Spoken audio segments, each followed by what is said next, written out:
Vidéo explosive, Rémy Ngono humilie Calixte Beyla, une dame entretenue depuis étourdie et par des hommes mariés rétro.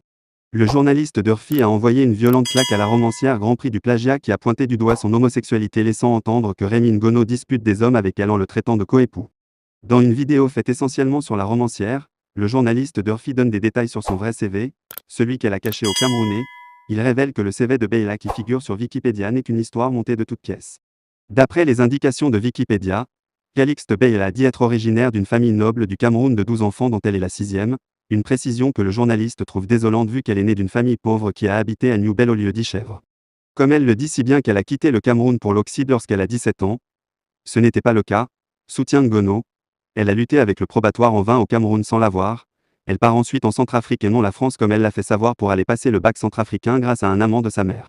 De là, il s'est envolé pour la France avec son amant, un vieux blanc. La suite on la connaît. Elle s'est fait connaître dans ce pays avec ses romans qui lui ont valu des titres moqueurs, Grand Prix du plagiat par les médias français. Rémy Ngono déballe la sale histoire qui a mis en colère Calixte qui se fait payer depuis étourdi. L'histoire de son expulsion d'un hôtel l'a mis en rogne. En réalité, il s'agit d'un hôtel au Cameroun Montfébé qui surplombe l'une des 7 collines de la ville de Yaoundé. Elle séjournait là aux frais des contribuables camerounais et n'ayant pas respecté le délai de sortie, elle s'est fait expulser par les responsables. Vous suivrez l'intégralité des révélations de Rémy Ngono dans la vidéo ci-dessous. Troublante révélation sur Calixte Beyla Retro. Il fut un temps un scandale entre Calixte Beyla et Marlène Voutou. De troublantes révélations sont tombées sur les deux femmes qui occupent une place dans l'actualité camerounaise depuis peu. Cameroun Web vous replonge dans ce scandale qui a réveillé des passés peu glorieux de Calixte Beyla. Dans un long message laissé sur sa page Facebook, Marlène Voutou, l'ancienne prisonnière de Kondingui, n'a pas été tendre avec l'écrivaine franco-camerounaise Calixte Beyla. De son parcours académique à son ascension fulgurante en passant par sa vie privée et ses distinctions honorifiques, Marlène Voutou a passé au peigne fin la vie de celle qui a fait l'honneur d'un continent entier. Ci-dessous quelques morceaux choisis. La réaction de Beyla elle-même à ce scandale a été très ambiguë et révélerait du terrorisme intellectuel. Cahier d'études africaines. À la suite des réactions controversées qu'a suscité ma publication sur le Beyla-Gate, vous avez bien voulu me faire parvenir la réponse de Calixte Beyla, et moi qui m'attendais à ce qu'elle prenne enfin de la hauteur, qu'elle oppose aux Camerounais une réponse digne de son rang et de son intelligence, j'ai été surprise de lire un charabia linguistique que j'ai partagé sur ma page Facebook. Je suis d'autant plus surprise qu'une intellectuelle, à la carrière aussi fournie, à vous publiquement trouver du temps pour lire les élucubrations d'une reprise de justice sur les réseaux sociaux. Sans chercher à connaître la concernée, je me sens solidaire de toutes ces femmes qui à un moment de leur vie, se retrouvent accidentellement empêtrées dans les mailles de la justice, car, malheureusement, la prison reste un accident de la vie, qu'une mère se réjouit du malheur de toutes ces mères qui subissent la double peine, de quitter leurs enfants et leurs maris, d'être humiliées durant toute leur vie mes cœurs. Je me sens solidaire de ces femmes parce que j'ai été une prisonnière. C'est pour leur restituer leur dignité que j'ai décidé en leur nom de répondre à Calixte Beyla, le Beyla Calixte, pardonnez-moi de vous servir de la mademoiselle, car vous n'avez pas un autre titre civil ou académique, vous prétendez qu'une femme ancienne prisonnière n'a pas le droit de vous reprendre, quand vous vous permettez de traiter les fils d'autres femmes de couillons devant de millions de téléspectateurs.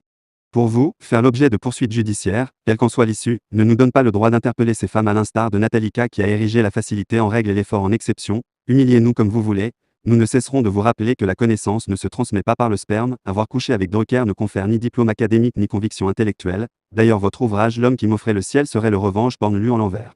Car pour avoir des convictions intellectuelles, il faut avoir lu des livres, et cette expérience vous fait cruellement défaut. Fait curieux, car vous manquez de culture littéraire. Votre écriture a recours aux procédés communs à la vox populi comme le plagiat et les clichés tout en versant dans le registre populaire. À travers votre intervention sur Canal 2, j'ai enfin découvert le paradoxe qui existe entre vos moyens intellectuels, votre moralité et votre posture, comme celle que vous avez insultée. Vous êtes vous aussi un escroc, pire un escroc de la connaissance.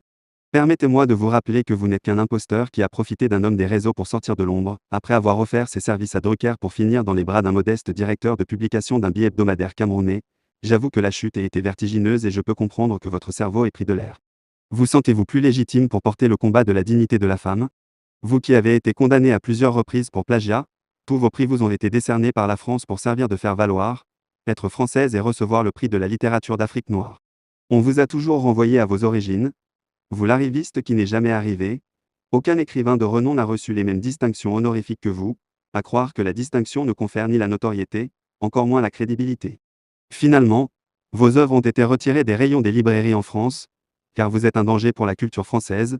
Vous avez décidé par indigence de prendre la nationalité française, contentez-vous-en. Sinon, comment expliquer cette ambivalence, voire cette duplicité qui cause du tort à votre crédibilité en tant qu'intellectuel engagé? Vous êtes devenue française, mais vous voulez libérer les Africains du joug français. Vous qualifiez le régime de Yaoundé de dictatorial, mais vous rasez les murs pour être reçu par le président Paul Biya. Vous le traitez de dictateur, mais vous encensez M. Obiang Nguema. Toutes vos contradictions m'ont poussé à questionner votre démarche intellectuelle et même toute votre œuvre entière.